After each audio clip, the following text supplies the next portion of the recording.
Hoy vamos a dejar de lado un poco Juan, regresaremos a él la próxima semana, pero hoy quiero que meditemos en el Salmo 115, un salmo que fue probablemente el canto que se cantó después de la Pascua, cuando Jesús fue crucificado el viernes, luego resucita el domingo y después de esa Pascua ellos cantaban este salmo y es muy apropiado para nosotros porque acabamos de recordar la muerte y resurrección la semana pasada. Jesús toma entonces la cena con los apóstoles y en Mateo 26:30 dice, y después de cantar un himno, salieron hacia el Monte de los Olivos.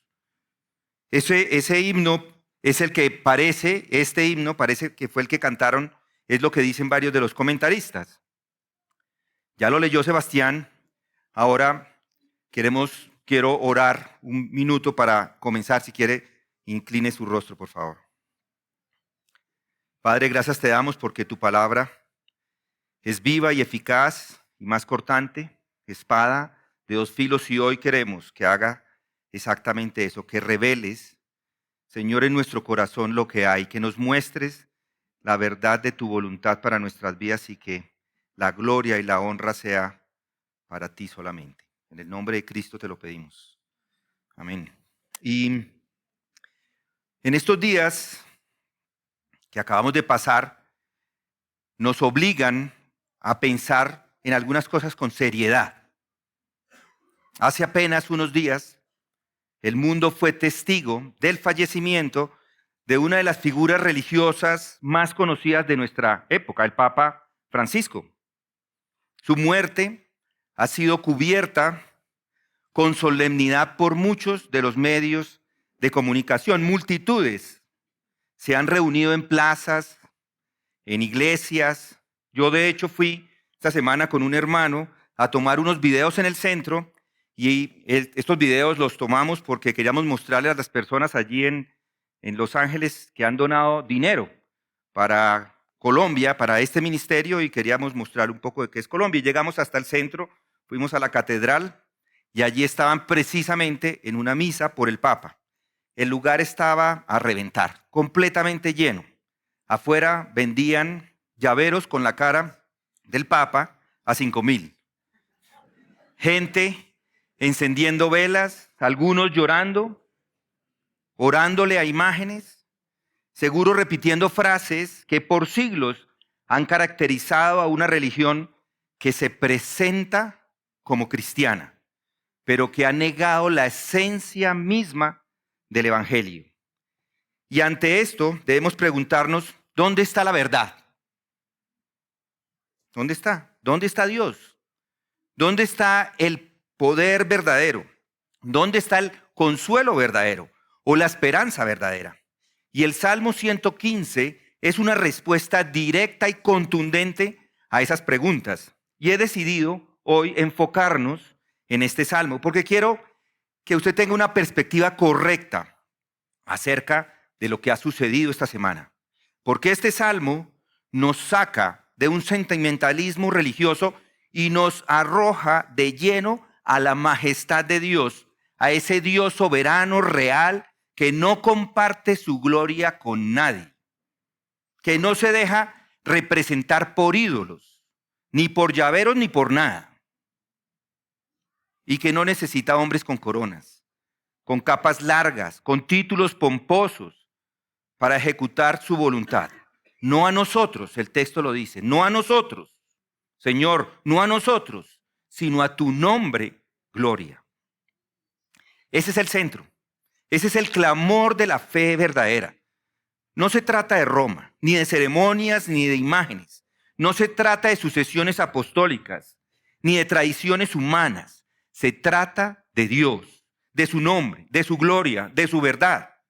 La muerte de un líder religioso no debe distraerlo del hecho más esencial.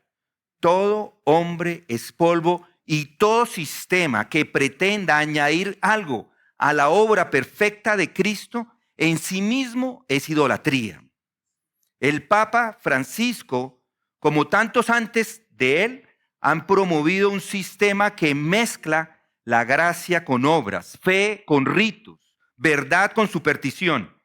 Y si usted ama la verdad, debe confrontar ese error con amor, por supuesto, pero con claridad.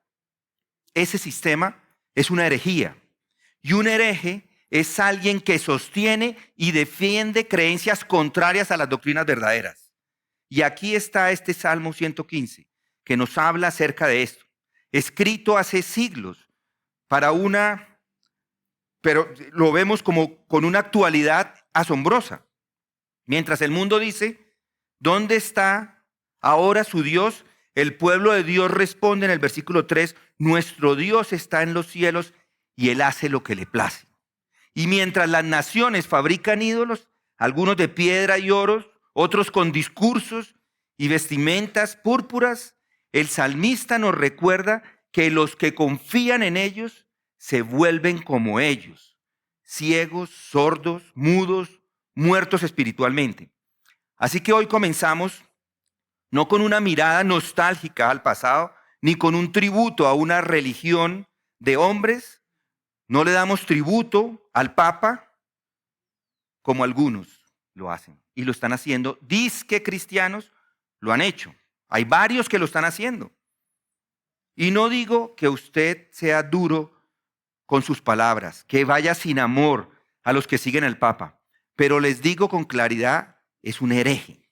Los católicos no deberían llamarse ni siquiera cristianos, sino marianos, que siguen a la Virgen. Por eso es importante que hoy comencemos con una mirada clara al Dios vivo, al eterno y soberano. El Dios que está en su trono. Y con esta canción, porque el Salmo 115 es un canto, afirmamos una vez más nuestra fe en Él. Este no es un canto para catedrales frías de piedra, sino para corazones vivos de carne. No es un canto de incienso y velas, sino de verdad y fuego espiritual. No es simplemente un canto, es una sinfonía de la soberanía de Dios. Y hoy, si Dios quiere, veremos que nuestro Dios, si habla, si oye, si ve, si actúa, no como el de ellos. Él es digno de confianza. Él es nuestra ayuda.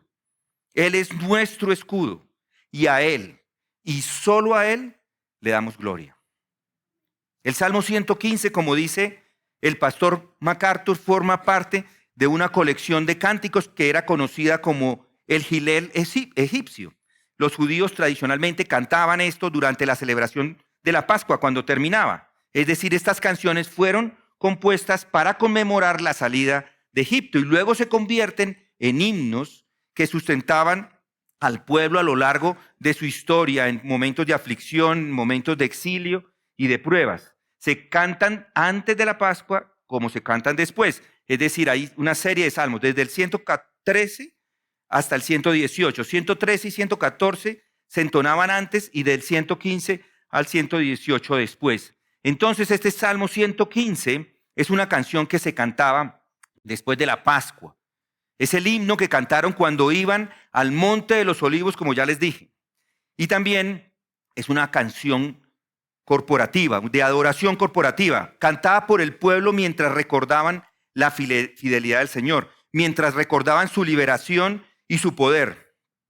Pero les digo que es más que un simple canto de alabanza. Es una declaración teológica contundente, especialmente sobre la soberanía de Dios en contraste con la impotencia de los ídolos. Este canto nace en un contexto de burla y oposición. Las naciones se mofan del pueblo de Dios preguntándoles, ¿dónde está ahora su Dios? Es lo que dice el versículo 2. Y la respuesta a esa burla, el pueblo proclama con seguridad, nuestro Dios está en los cielos y Él hace lo que le place.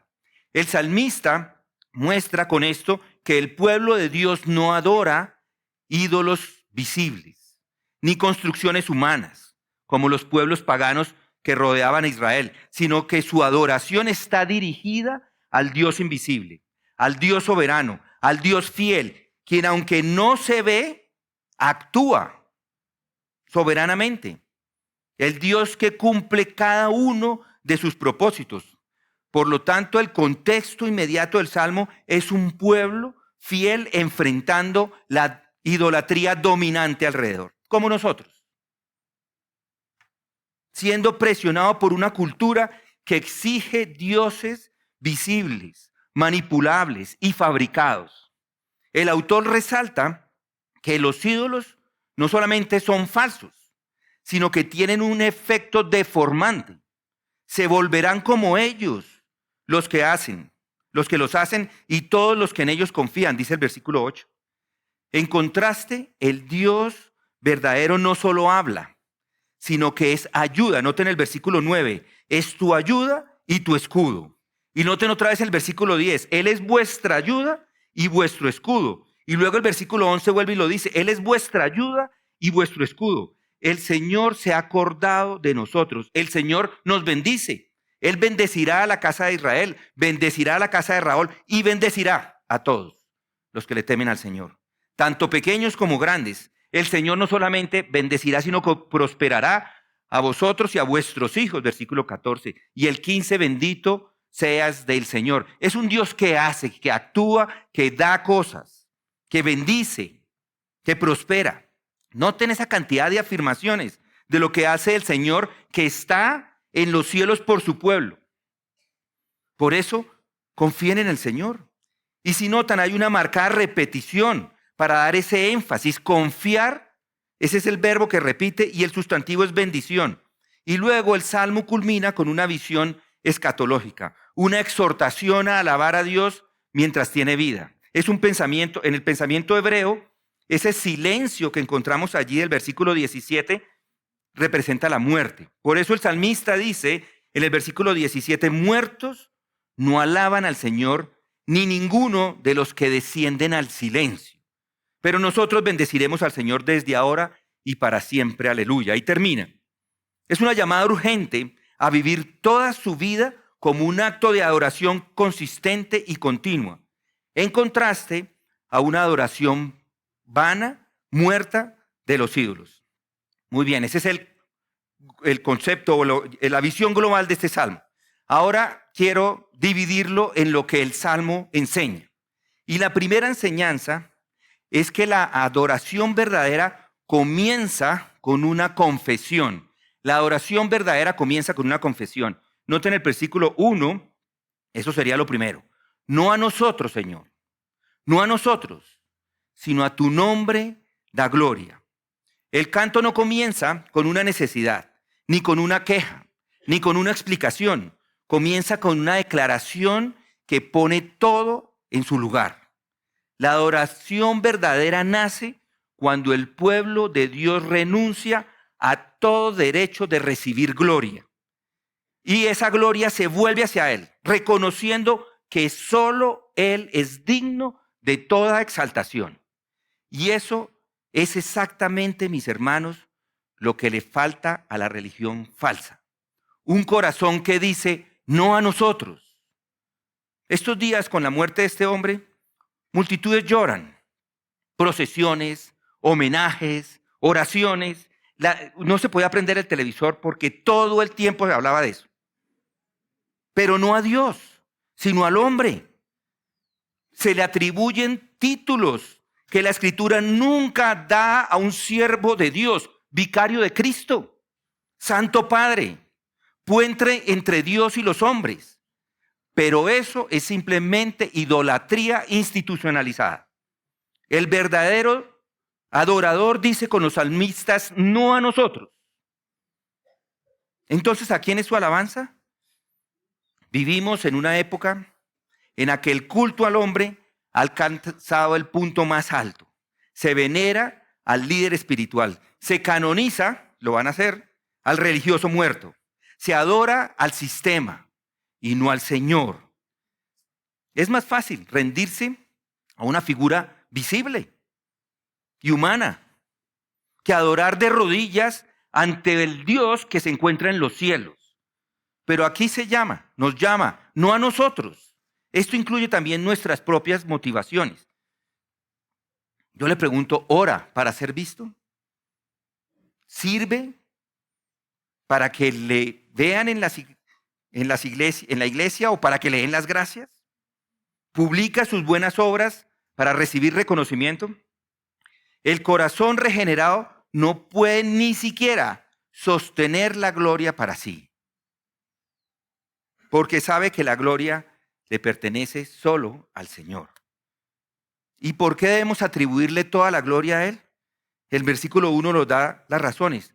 Por su misericordia y por su verdad. Por tu misericordia, esa palabra. Y por tu verdad. Él es el Dios del pacto. El Dios que no olvida. Dios es un Dios misericordioso. Es un amor gigantesco que tuvo esta misericordia por nosotros. El Dios que amó primero. El Dios que cumple lo que promete. Y esas no son cualidades humanas que proyecta cualquier ídolo. Son verdades que definen el carácter único de un Dios vivo y verdadero. Isaías 42:8 lo dice: yo soy el Señor, ese es mi nombre. Mi gloria a otro no daré, ni mi alabanza a imágenes talladas. Por lo cual Dios, dice Filipenses 2:9, también le exaltó hasta lo sumo y le confirió el nombre que es sobre todo nombre, hablando de Jesucristo. William Wilberforce fue un político y un reformador, un cristiano evangélico británico del siglo XIX, conocido por liderar el movimiento que abolió el comercio de esclavos en el Imperio Británico. Su fe profunda por el Señor impulsó su compromiso a defender los derechos humanos. Y cuando este hombre Wilberforce escuchó la noticia de la abolición de la esclavitud, no celebró su logro, ni se glorió en la estrategia que utilizó, ni publicó una biografía de esto, sino que se retiró a su habitación y meditó en el Salmo 115:1. No a nosotros, Señor, no a nosotros, a tu nombre, gloria. Ese es el espíritu de aquel que realmente sirve para el Señor. Y ese es el espíritu que le falta a tantos líderes religiosos que acumulan poder, títulos, privilegios y que luego son tratados como si fueran semidioses. Noten ahora el versículo 2. ¿Por qué han de decir las naciones dónde está ahora su Dios? Aquí no está haciendo una pregunta retórica. Esto simplemente se están burlando. El mundo se está burlando. Sin imágenes, sin tronos, y se burlan de él. Pero la respuesta del creyente es: nuestro Dios está en los cielos. Él hace lo que le place. No necesita procesiones, ni ciencios, ni sombreros, ni palacios. Él reina de forma soberana. Su gloria no depende del reconocimiento humano. Así que, iglesia, ustedes, ¿dónde está su gloria? ¿Dónde está su confianza? Si empieza en el hombre, va a terminar en polvo. Pero si empieza en Dios, va a continuar en adoración eterna. Muy bien, una segunda enseñanza del Salmo. La adoración falsa degrada al adorador. La adoración falsa degrada al adorador. Después de que declara que nuestro Dios está en los cielos, que hace lo que le plaza, el salmista entonces pasa a denunciar con claridad el peligro de confiar en los ídolos, en dioses hechos por manos humanos, incapaces de hablar, de ver, de oír, de oler, de sentir, de andar o de emitir sonido. Los ídolos de ellos son plata y oro, dice el texto, versículo 4. Obra de manos de hombre. Tienen boca y no hablan. Tienen ojos y no ven. Tienen oídos y no oyen. Tienen nariz y no huelen. Tienen manos y no palpan. Tienen pies y no caminan. No emiten sonido alguno con su garganta. Y termina con una advertencia solemne. Noten el versículo 8. Se volverán como ellos los que los hacen y todos los que en ellos confían. Esta quizás es la sección más aterradora del Salmo. Noten ese contraste entre el Dios soberano y los ídolos del hombre. Hay una diferencia absoluta. El salmista no se disculpa ni suaviza. No hay espacio para un ecumenismo amable, no. Ecumenismo es la aceptación de todas estas religiones y que todos están y todos los caminos llevan al cielo. No hay sincretismo. Los ídolos son impotentes, no tienen poder, los ídolos son falsos. Y los que lo adoran terminan deformados a su imagen. Mis hermanos, la Biblia no es ambigua con la idolatría. No se trata o no trata como una expresión inocente de espiritualidad, sino la idolatría es una rebelión directa contra el Dios verdadero. Y el problema central no es el ídolo como objeto, sino lo que ese ídolo le hace al alma que lo adora. El adorador termina convertido en lo que adora. Eso es lo que nos está diciendo el Salmo. Se volverán como ellos. Nos convertimos en lo que adoramos, dijo Greg Bell, y tenía por supuesto razón. Adorar a un Dios mudo le vuelve espiritualmente mudo. Adorar a un Dios que no ve le vuelve ciego a la verdad. Adorar a un Dios muerto le va matando por dentro.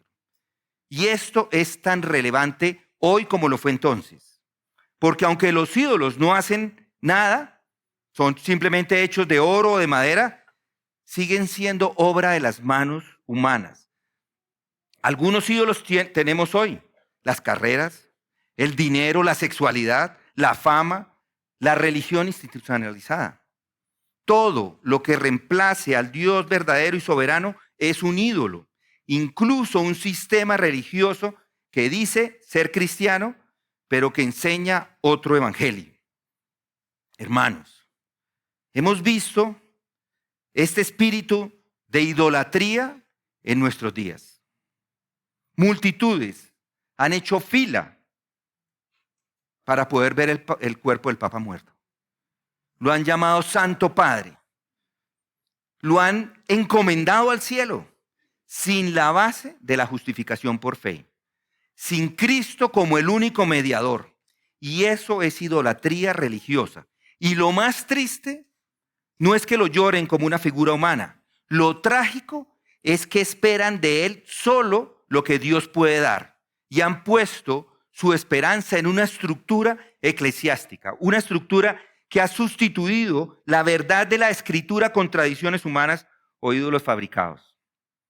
Y si los ídolos no pueden hablar, entonces esa religión tampoco puede decir nada. ¿Qué dice la Escritura? Hay un solo Dios y también un solo mediador entre Dios y los hombres, Cristo Jesús, hombre. 1 Timoteo 2:5. Yo soy el Señor y fuera de mí no hay Salvador, dice Isaías 43:11. Entonces, ¿cómo podemos aplicar esto a nosotros? Pues examine su vida.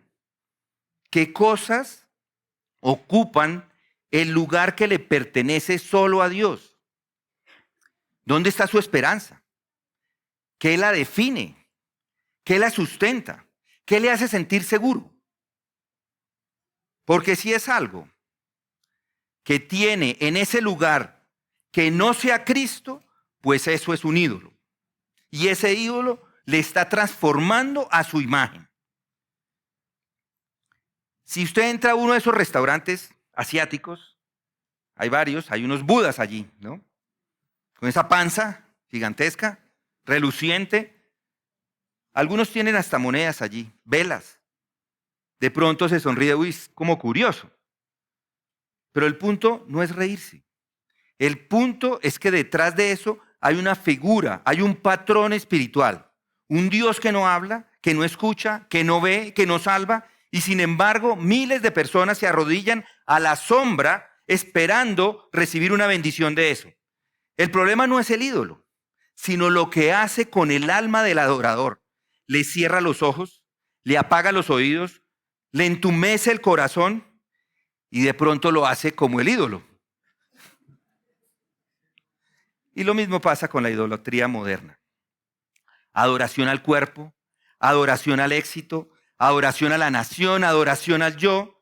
Todos terminan esclavizados, endurecidos, sin la capacidad de oír la voz de Dios. El gran peligro de la idolatría no es solamente que es falsa. El gran peligro es que transforma a los que la adoran. ¿Quiere terminar como esos dioses muertos? ¿Quiere volverse insensible, mudo, ciego y sordo al Dios vivo? ¿O por el contrario, anhela ser transformado a la imagen de Cristo de gloria en gloria, como dice Pablo en 2 Corintios 3:18? Pero nosotros todos con el rostro descubierto, contemplando como a un espejo la gloria del Señor. Estamos siendo transformados a su imagen de gloria en gloria, como por el Señor el Espíritu. Así que, iglesia, o el ídolo le forma o Dios le transforma. Y eso es lo que está en juego acá. No se trata simplemente de objetos o de ideas. Se trata del corazón y no hay lugar para un corazón dividido. El Dios soberano lo demanda y demanda todo porque Él lo merece todo. ¿Sí o no es así?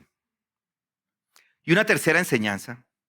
La adoración verdadera confía en el Dios soberano y el Dios verdadero le bendice, protege y recuerda. La adoración verdadera confía en el Dios soberano y el Dios verdadero le bendice, protege y recuerda.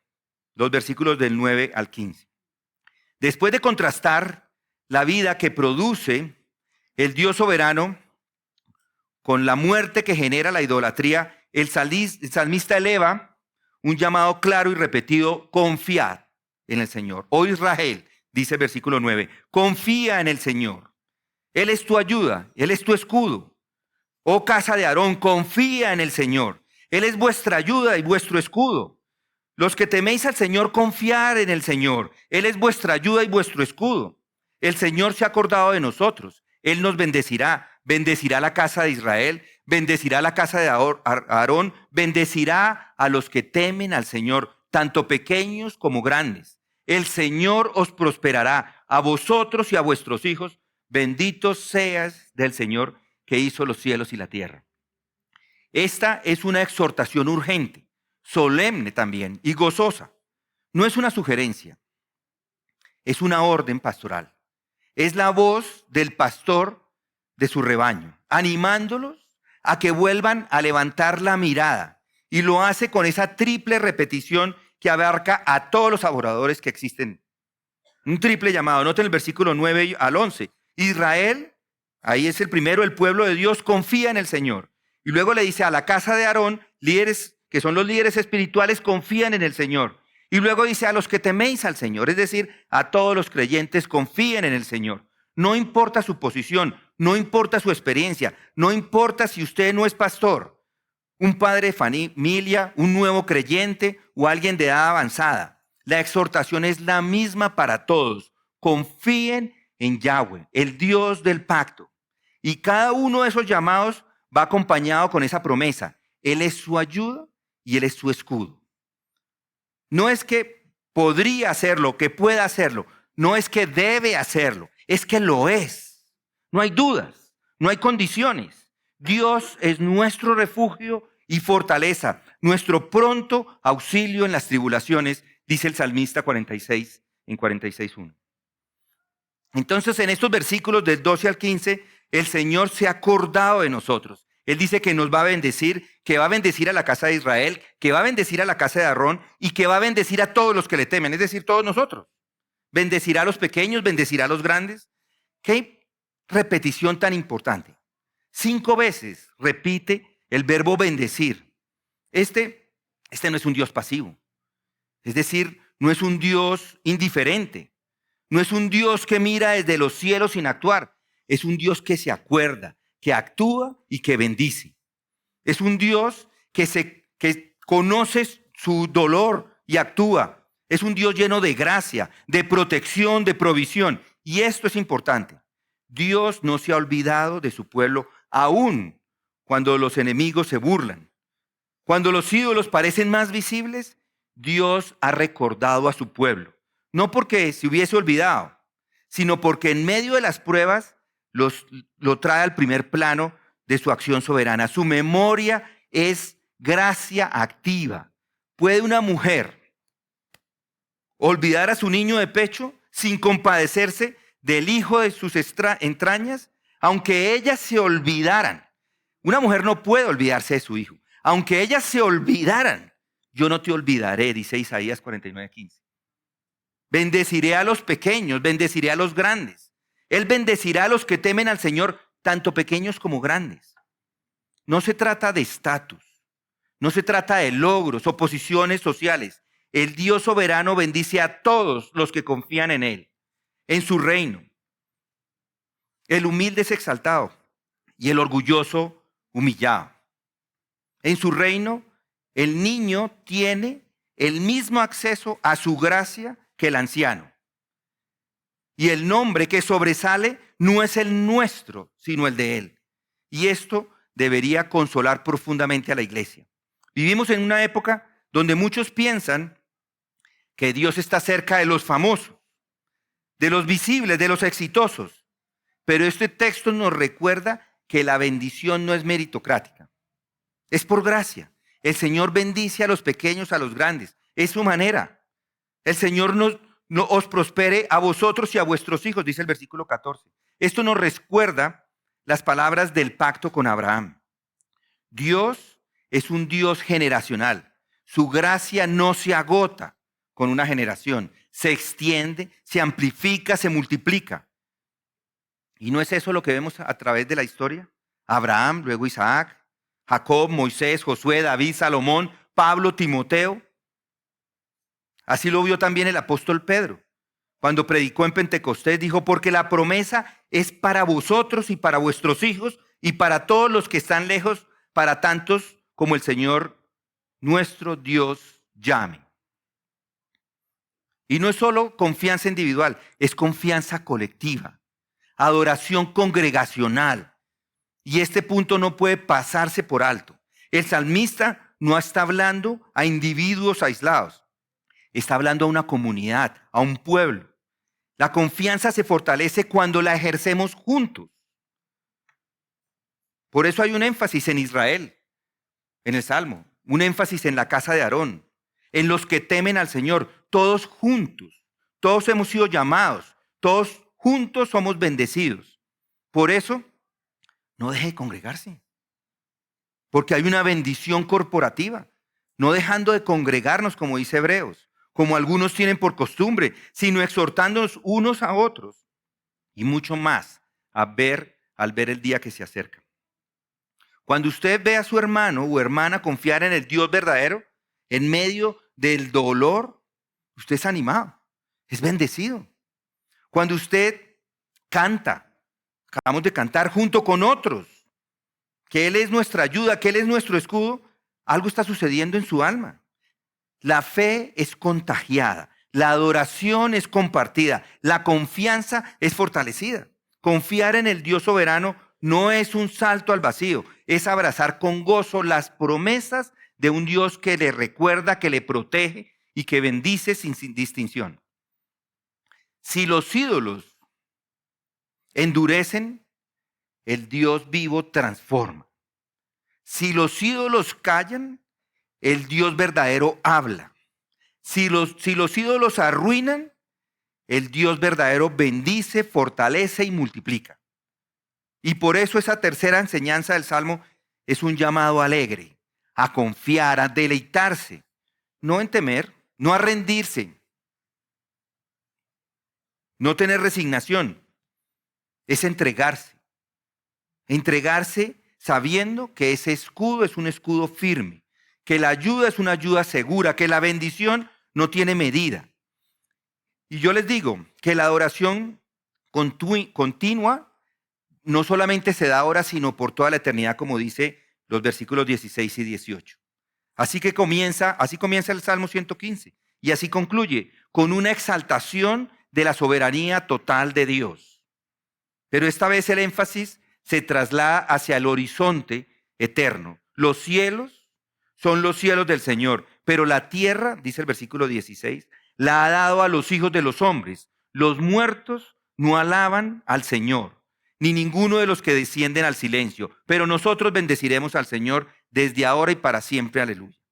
El canto no se detiene en una instrucción o una exhortación, culmina con una visión, una vida de alabanza al Dios soberano que no termina con la muerte, sino que está proyectada hacia la eternidad. Los cielos son los cielos del Señor, y eso es cierto. Pero la tierra, Él se la ha dado a sus hijos, versículo 16. Aquí vemos una distinción significativa. Los cielos son su trono, 103:19, donde Él reina con gloria y autoridad, pero la tierra ha sido encomendada al hombre. Ese lenguaje es el mismo lenguaje que encontramos en Génesis 1:28, donde Dios manda al hombre a sojuzgar la tierra, a ejercer dominio responsable. No es esto un abandono de parte de Dios, es simplemente que se la delegó, se la entregó. Debemos vivir como portadores de esa imagen, como mayordomos de esa creación. Es como si el salmista dijera: Dios es soberano sobre todo, pero en su gracia ha puesto la tierra en las manos del hombre para que vivamos en la tierra. Y eso nos impone un deber: alabarle, servirle, obedecerle, aquí y ahora. Los muertos no alaban al Señor, ni ninguno de los que descienden al silencio. Este versículo puede desconcertarlos. ¿Acaso no alaban los redimidos en la gloria? Claro que sí, pero aquí el salmista no está hablando de una escatología gloriosa en el cielo, sino del presente, de alabar a Dios mientras estamos vivos. Esto está hablando del ahora, del tiempo limitado que tenemos en la tierra antes de bajar al silencio de la tumba. Y esta enseñanza es solemne, porque usted no solamente puede alabar a Dios en esta vida con una fe que ve al invisible, pero también en la eternidad, donde ya no habrá más incredulidad, no habrá más tinieblas, no habrá más confusión.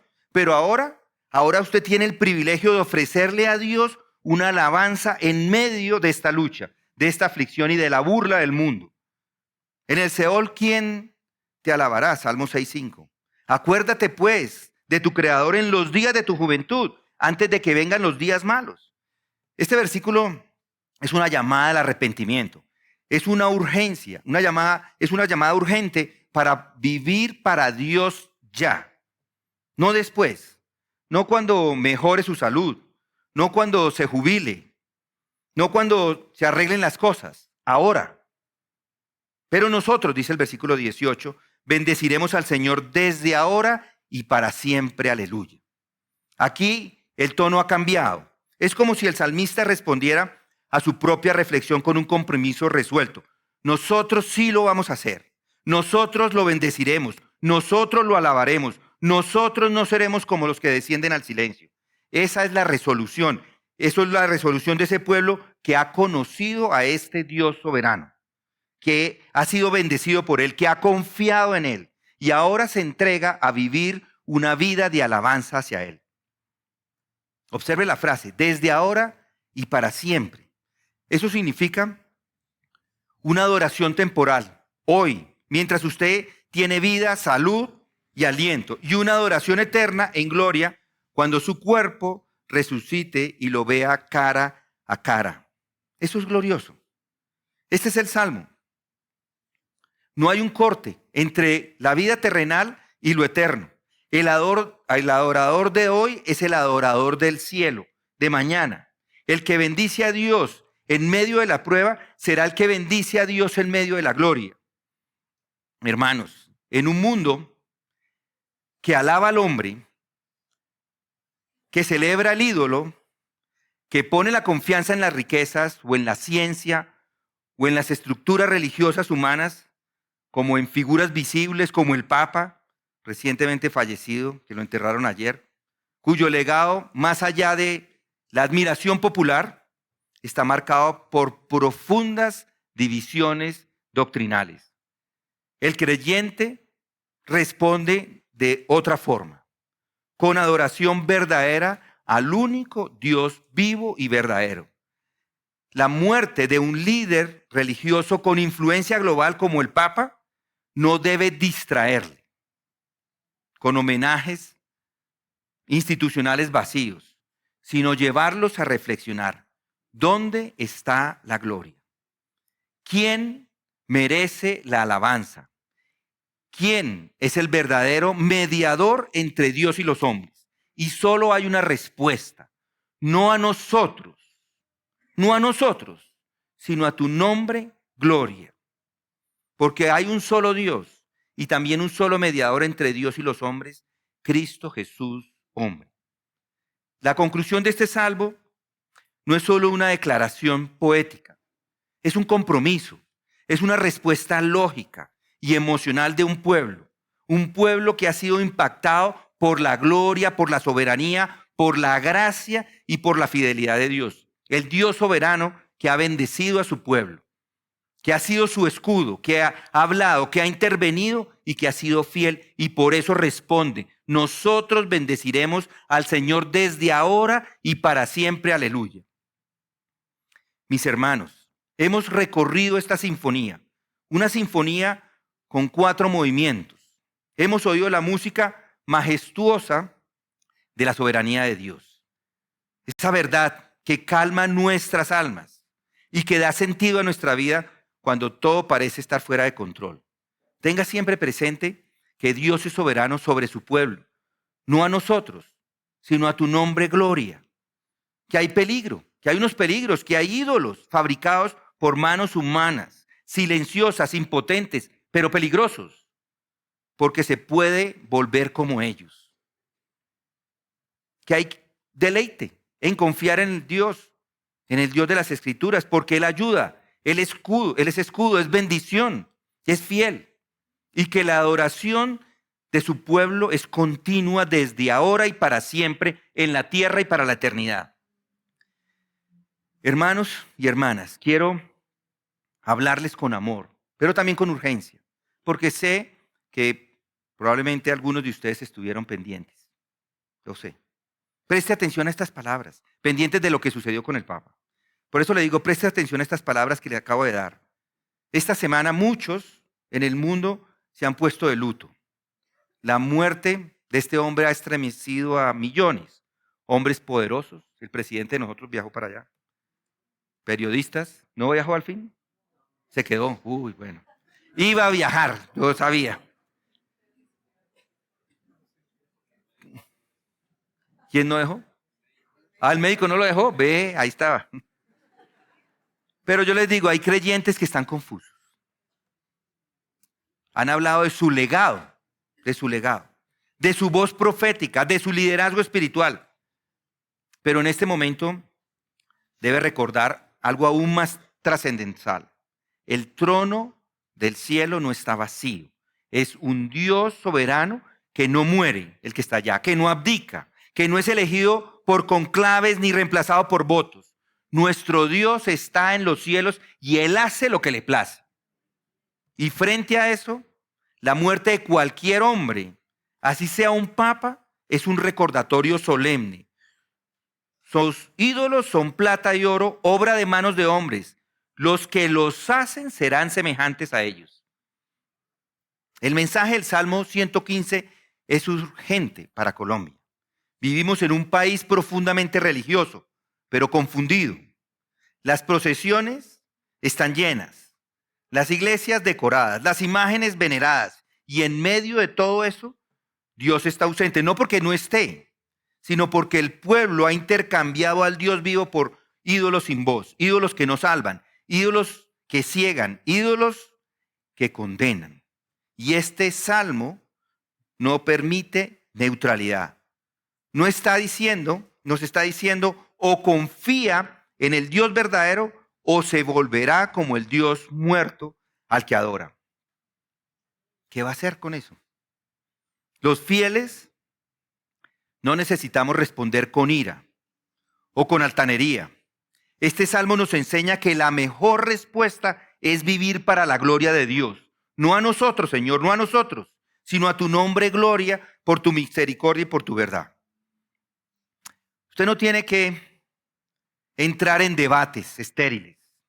Usted puede vivir con tal firmeza, con tal paz, con tal integridad, con tal confianza en el Dios soberano que su vida se va a volver una predicación, una respuesta viva a la pregunta burlona del mundo. Si le preguntan, ¿dónde está su Dios? Usted puede decir con gozo, nuestro Dios está en el cielo y Él hace lo que le place. Adore al Dios soberano, no solo de domingo, sino cada día, cada aliento suyo que le ha sido dada para que le adore, para alabar al Señor, antes de que su lengua descienda al silencio de la tumba. Rechace la idolatría de todas las formas, no solo los de madera y yeso, sino la más moderna, el ego, el placer, el dinero, el prestigio. Destruya esos altares antes de que le destruyan a usted. Comprométase con la iglesia, cante con ella. Este salmo es un salmo colectivo, es un canto del pueblo. Reúnase, alabe, refuerce su fe con los santos, no se aísle. La iglesia necesita su voz y usted necesita a la iglesia. Evangelice con discernimiento. La muerte de un líder religioso es un momento sensible, pero también estratégico. No es el tiempo de callar, es el tiempo de mostrar que solo hay un mediador y es el Señor Jesucristo. Un solo Señor que es Jesucristo. Hermanos, hoy alzamos nuestras voces con el Salmo 115, no a nosotros, oh Yahweh, no a nosotros, sino a tu nombre, gloria. Sabiendo que estas palabras no son simplemente palabras antiguas, son un canto, es el canto fiel de unos perseguidos. Son el eco de mártires que creyeron que la gloria solo le pertenece a Dios y que ni el poder de los hombres ni la tradición de los siglos puede tomar ese lugar. Los hugonetes franceses son descendientes de la Reforma del siglo XVI, lo comprendieron con claridad. Yo conocí uno de ellos en el seminario. Ellos en 1562 ya representaban el 10% de la población en Francia, pero su fe les costó caro. Ese mismo año, en la aldea Basi fueron masacrados simplemente por orar.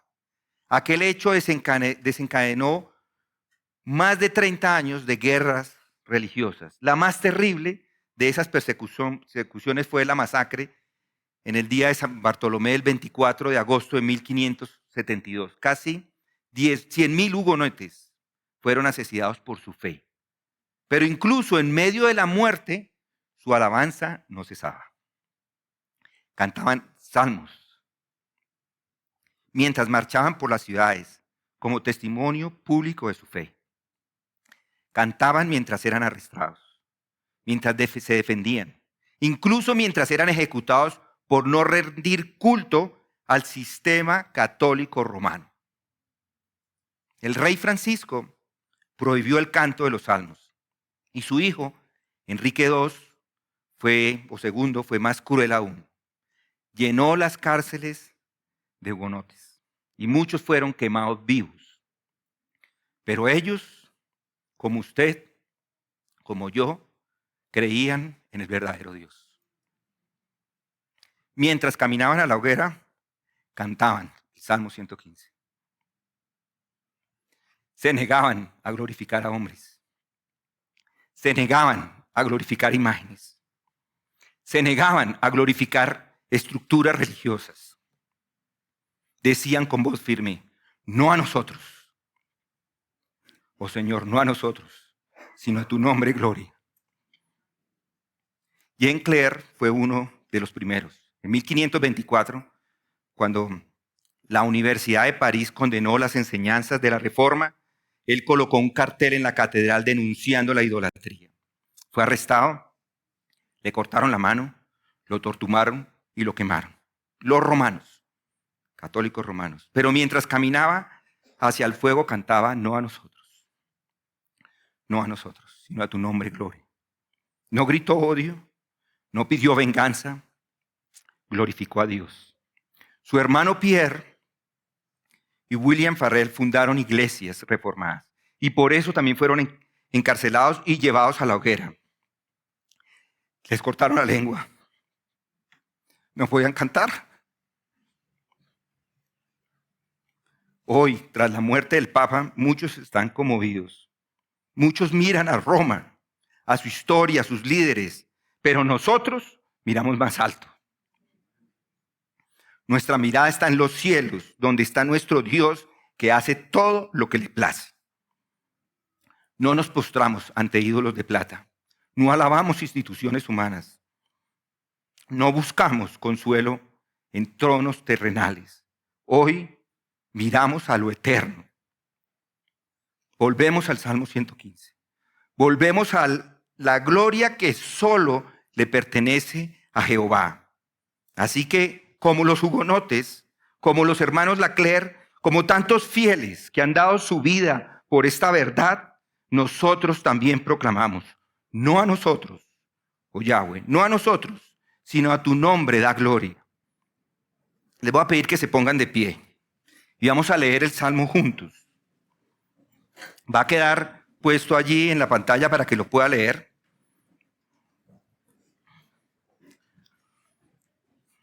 Vamos a leerlo juntos, no a nosotros.